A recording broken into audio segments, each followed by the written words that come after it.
This recording is an Ex-Fonte production for the purpose of research, study, and discussion. If you find value in the following production, please show your support by subscribing to my YouTube channel and by liking the video. Lectures on Faith. Introduction. Historical introduction to the 1835 edition of the Doctrine and Covenants via the Joseph Smith Papers Project.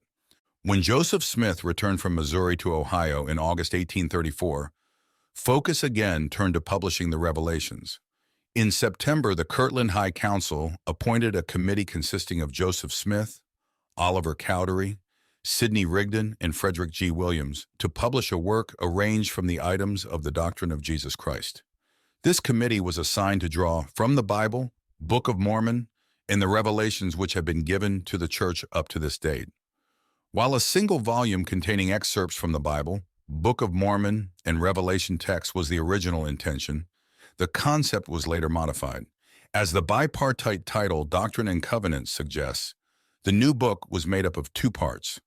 The first part, on the doctrine of the church, comprised a series of 7 doctrinal lectures on the subject of faith, first prepared as a course of instruction for the School of the Elders held in the Second Kirtland Printing Office in the winter of 1834 to 1835.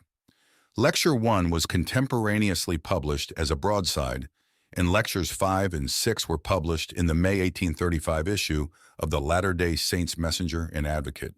But there is no known manuscript copy of any of the lectures. Although no Joseph Smith-era published version states who authored the lectures, they were traditionally attributed to Joseph Smith. Modern scholars, however, largely agree that Rigdon authored most or all of the lectures. The second part of the Doctrine and Covenants contained the covenants and commandments of the Lord, or revelations.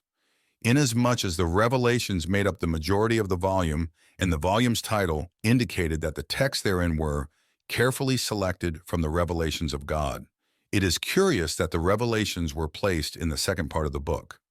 The sequence of the book's 2 parts may have resulted from the order in which materials were ready to be typeset.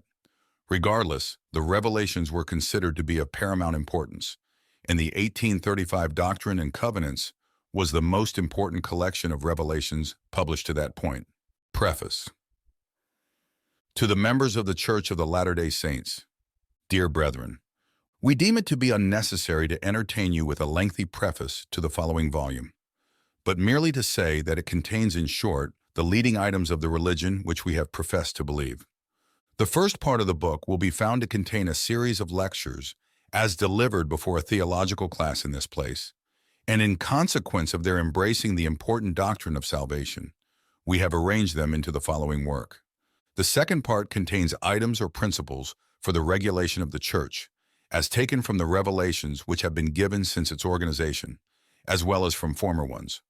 There may be an aversion in the minds of some against receiving anything purporting to be articles of religious faith, in consequence of there being so many now extant.